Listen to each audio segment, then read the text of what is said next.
Well, Canada has spent months responding to American tariffs with measured retaliation. Now, New Brunswick Premier Susan Holt says every option, including electricity exports, should remain on the table. So has Canada reached the point where stronger countermeasures are justified? We have to be very strategic about how we use the leverage that we have.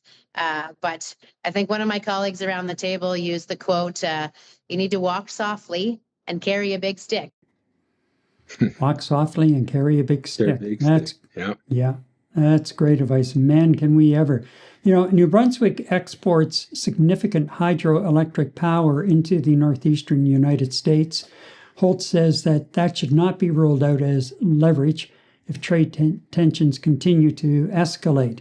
The debate now, though, shifts from tariffs alone to whether Canada should begin using its strategic resources as negotiating tools.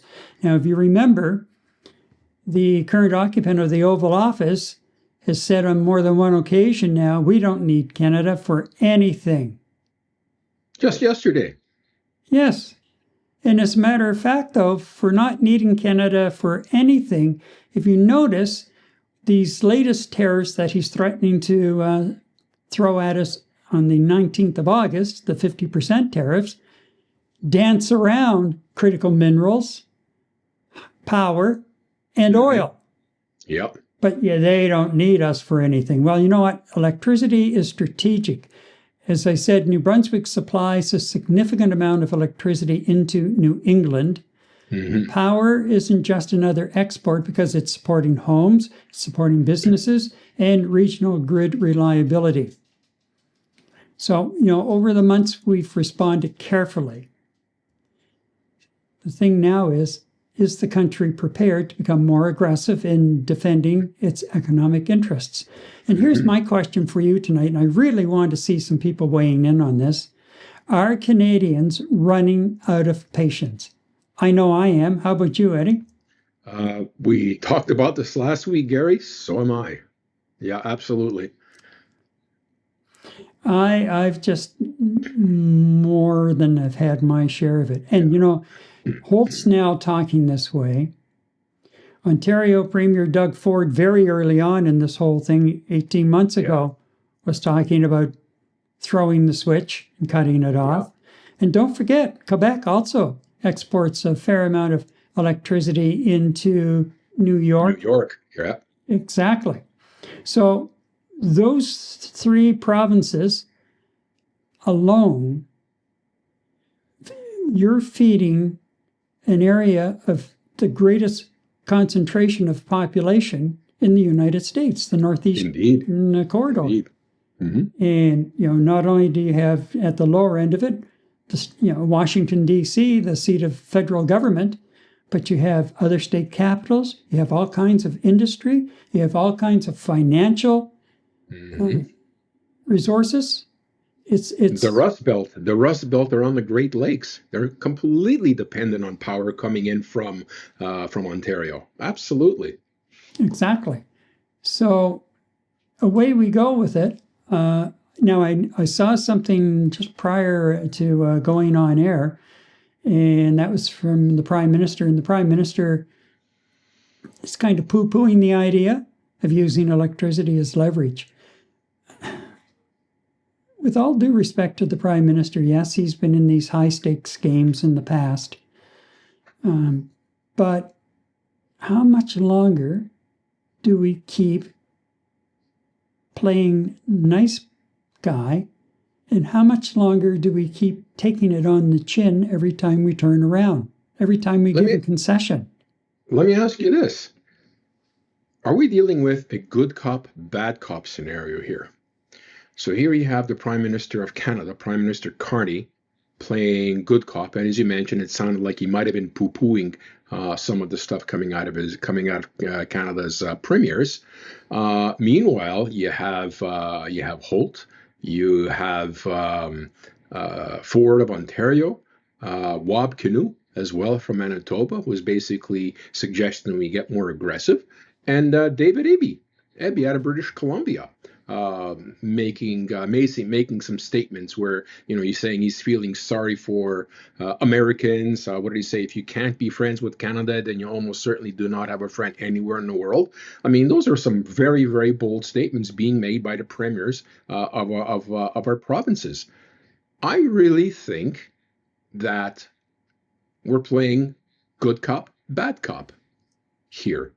Good cop, bon cop, if you want to put some French in there. And why not? Everything we've been seeing over the last 18 months, major world leaders have in fact been skating circles around Donald Trump and put him into a more reactive mode. So perhaps it's a good cop, bad cop scenario here. And you know what? If that's a tactic that he's actually using to achieve his overall strategy at the end of the day and getting the best deal possible for Canada while defending our integrity and defending our sovereignty, by all means. But Gary, I'm really pleased by the way most of the premiers of Canada, of their provinces, are starting to take a more serious approach in terms of their tone towards the United States and Donald Trump. And yeah, Gary, I'm getting tired of it, and I think Canadians are getting tired of it based on what I've actually seen on social feeds and in the newspapers. Enough's enough. I mean, I don't know if you've seen today on the news where traffic across the Gordie Howe Bridge into the United States, they're screwing around with the entry into the States where you have 12 lanes being pumped into just one custom control agent, and they're backing up their entire bridge.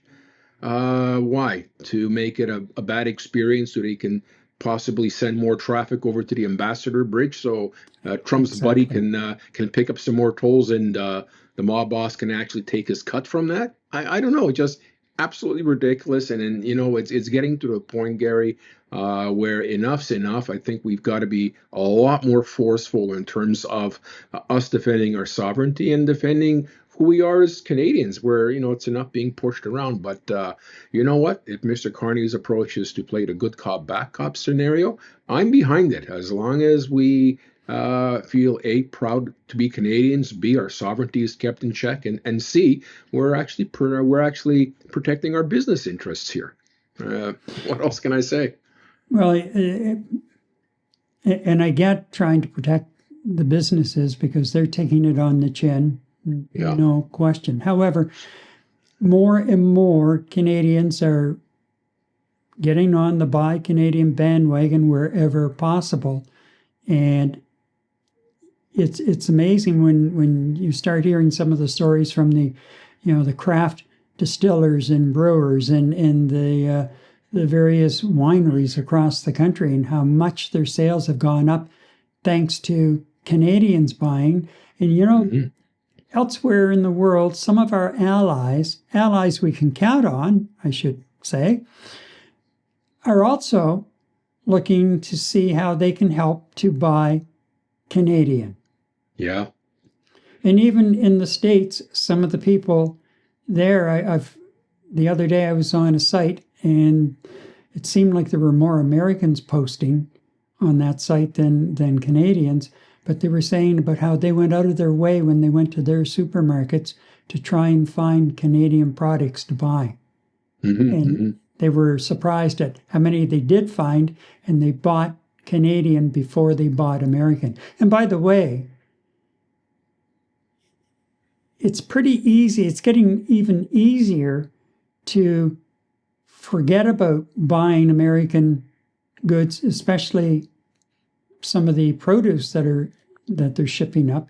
Have you seen the state of some of the produce? Like there was one supermarket, I won't mention the name, but over the last 3 weeks, they've had like big bins of corn on the cob. And I went over and looked at it, Eddie, and I'll tell you something, like it was thin. The outer coating, the leaves were more white than green. The husks were more white than green and just pathetic looking. you couldn't pay me to take home 4 or 5 husks of corn from that pile. And about a week later, I was in a whole new shipment, and it looked the same. As a matter of fact, Deborah was with me, and she said, "Oh, they have corn on the cob." And I said, "Go over and look at it. But I guarantee you, you're not going to even want to buy it. First of all, it's from the U.S." And I said, "Secondly, when you see the state of it," she just looked, and the nose curled up. She said, "Jeez." Well, Gary, interestingly enough, I mean, that's not just the quality of the produce, which is an issue. Quite often, I'll walk into our local grocery stores, and you and I have 3 or 4 to choose from in our neighborhood. And all of a sudden, you'll see on the flyers, "Oh, there's a special on blueberries, or a special on this and that and the other thing," right? So, obviously, you kind of jaunt over, 5-minute walk to the grocery store, jaunt over and have a look at this product, and you kind of look at it in the plastic container, and I'd say 25% of it is already starting to not look so healthy. So you look at product of the United States. I can't tell you how often I see a lot of these perishable goods go on sale, because it seems that the grocer is realizing that they're not flying off the shelves like they used to. So in order to make some money off their wholesale purchase, they'll sell these products at reduced prices. Meanwhile, take a look at the Canadian produce right next to it, and you kind of say, well, this looks pretty fresh, and it's from Quebec. Thank you very much. Into the cart it goes. Even though I might be paying 50 cents more,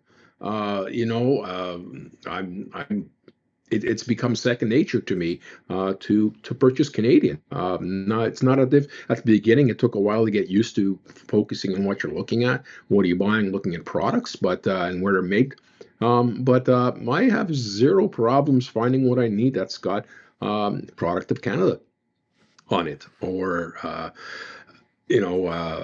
product of Mexico. Very, very often, your bell pepper and that type of variety, your salad and whatever else. Not a hard thing to do once you give it a couple of weeks, train yourself to do it, and become second nature. So, Gary, I see exactly where you're coming from in terms of the quality of the produce that we're both seeing in our local grocery stores here. It's not that you look at it and you go, no, I don't think so. More often than not, happens often. That's right. But on the other side of it, Eddie, there are so many things too that we don't have, like a Canadian source. Our tech industry, for example. Right. You really have to start scratching to find replacements for OneDrive, replacements, for iCloud and those types of storage spaces, and then even you look at what do we have? We rely on Windows and we rely on Mac OS. Yes, I could go to Linux. And at some point I may have to. I'm quite happy and comfortable in the Mac operating world. But again, of course, it's an American-based company. Yes, they do have a Canadian presence, and they do have retail operations, and they are employing Canadians. The same with Costco and Walmart and some of these other chains. That's true, and there's nothing, at least at this stage, available in Canada to offset going to some place like, the Apple Store. Right. There's, you're locked into the ecosystem. You are locked into the ecosystem. I don't even know, are there any computer manufacturers left in Canada?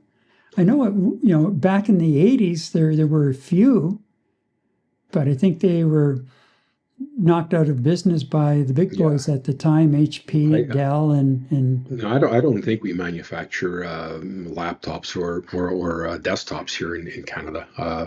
I know at one point we had Philips here in Quebec. They moved to Toronto, and I don't think they manufacture computers anymore. I believe there used to be a compact manufacturing plant somewhere outside Ottawa when Ottawa was, tech capital of North America besides San Francisco. And no, I don't think we have any major computer manufacturers left here, especially on the desktop and laptop market side of things. which makes it tough. Yeah. Last year I did move my storage from OneDrive to what I thought was a Canadian-based company, although there were some question marks surrounding it. Mm-hmm. Only to find out that the head office is in New York. However, what they're promoting now is that you're safe because we have Canadian-based servers, which are, or Canadian laws are applicable to the Canadian-based servers. But Right. they're still an American company. And I'm looking now for another alternative to give these guys the heave-ho. Well, you know what, Gary? I mean, look, you and I are technically savvy, so we can actually investigate and look at alternatives to the big American companies that just are so heavily ingrained in our day-to-day lives and culture. Let's even go that far. But you know what? The regular Canadian, they may not go as far as you and I potentially can go, Gary. And there is some point where you basically say, you know what? I'm making a dent where 70 to 80% of my purchases are non-American. The other 20%, for example, you just can't get away from it unless some other alternative just happens to fall in your lap, another Canadian alternative. But you know what? Whether Canadians go they're 50% into the plan, 70%, 90%, you know what? Anything promotes Canadian business. Anything you buy that comes from Canada or made in Canada will continuously contribute to our Canadian economy. Sometimes you just can't get away from American know-how and American ingenuity. You know what? That's fine. It becomes a personal choice. And you know me, Gary, I made a personal choice not to go U.S. American on anything I do, if at all possible. Even, Gary, I top off my truck.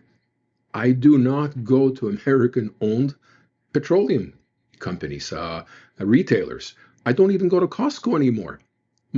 They won't come out and tell you where they get their fuel from, but with heavy research, you find out that they're actually pulling their fuel from American distributors. So I don't go there unless I absolutely have to. You're on the road somewhere. You gotta go. Okay, fine. 1 out of 10 Phillips. There you go. There's my 90%.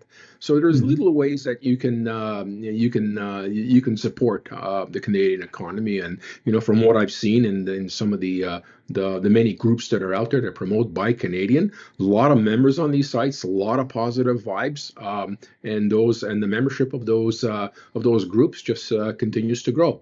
So all the power to us until something drastically changes. And we talked about this a couple of weeks ago, Gary. How many people have got so used to buying Canadian? Let's say all of a sudden everything becomes peachy and rosy, and we're going to be, throwing hugs and kisses and blowing hugs and kisses over the border to the United States down south. How many people are going to say, "Hey, wait a minute, I'm pretty comfortable in my Canadian zone right now. No, thank you very much, guys." I think there's going to be a lot of that happening where, American businesses, especially the border states, I think they're going to continue to struggle, even though there is some kind of major agreement between Canada and the United States when it comes to CUSMA, for example, or the tariffs. Stay tuned, I guess, right? Yeah, exactly. This whole thing, every day now that this drags on, is another 20 or 25 years of, I don't know what I'd call it, anyway, damage to the relationship. This has now become generational. Indeed.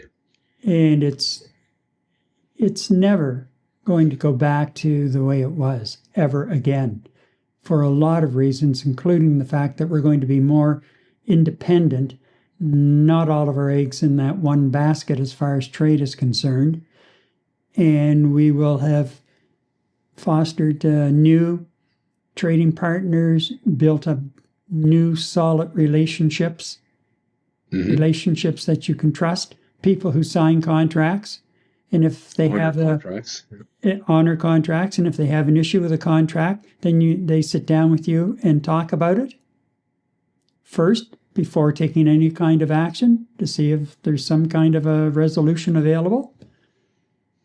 This has changed everything. And this whole thing with the Gordie Howe Bridge, I saw that the other day, and it was an American who was complaining about it. Oh, it was an American? Yeah, the one that I saw. Okay. Was an American complaining about it, and it was like at 8 o'clock at night, I think it was. It was just unreal that they had all of those lanes and everything was being pushed into one lane. And the congestion in that spot took him well over an hour to get through. On a new bridge, where a lot of it's automated and everything, but on a new bridge with all kinds of bays that can be opened if you're getting a peak traffic flow. Just one. And it's been happening on a fairly regular basis since Monday. Actually, I'll tell you something, Eddie.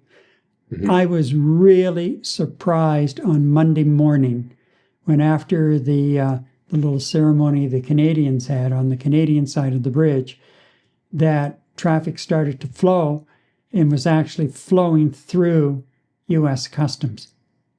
I thought for sure that the occupant of the Oval Office would throw a tantrum because he went on some kind of a tangent on Sunday afternoon. Anyway, that he would just all of a sudden pull the plug and say, no, we're not opening our side. I was waiting for it. And so were a lot of other people. We were actually, I think, more surprised that it did open, even though we played that little game. But, this is the mentality of the individual we are dealing with. When, I don't know, did you catch any of the clips of his speech at the White House Correspondents' Dinner on Friday night? Yeah, I did.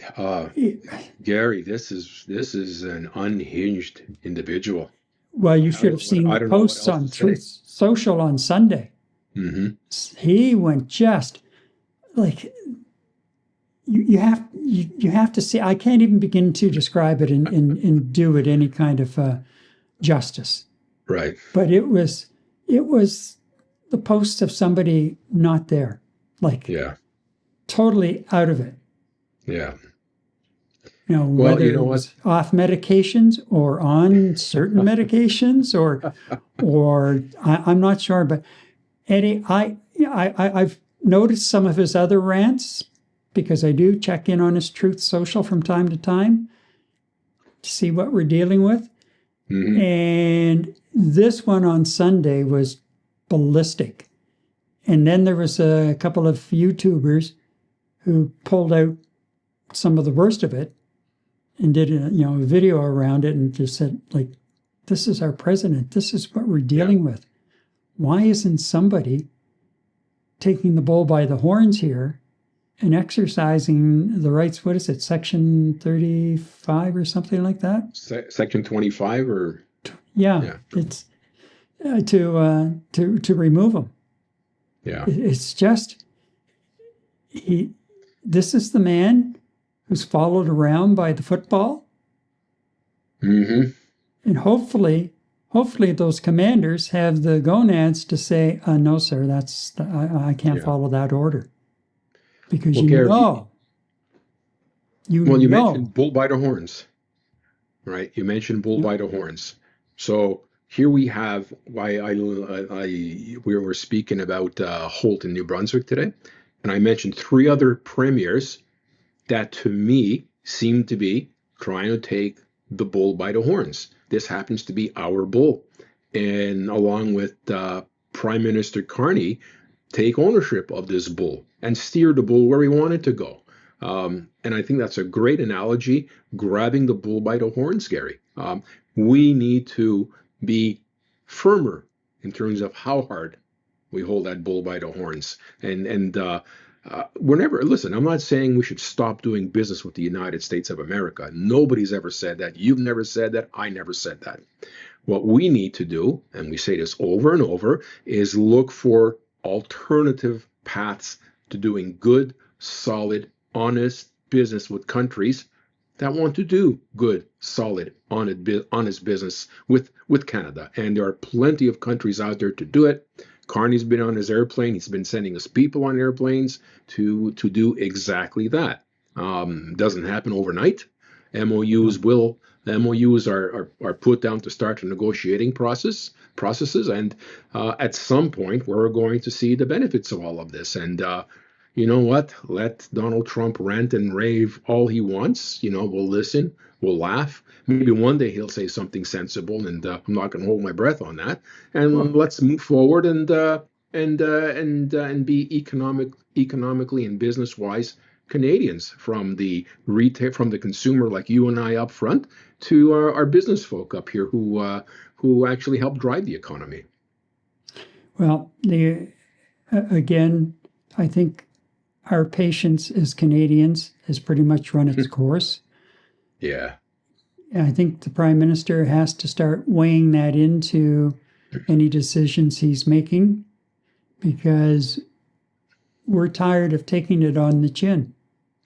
We give in, and bang, you get slapped again, and they're back looking for something else. Yeah. And every time you give in, they're going to come back for something else. It's just that simple. That's the way bullies operate. So it boils down, Eddie, to the fact that trade disputes are no longer just about tariffs. They're actually becoming contests over every strategic advantage available. Yeah. And so our takeaway is Canada may be entering a more assertive phase in its relationship with Washington. Let's hope that's what holds true here.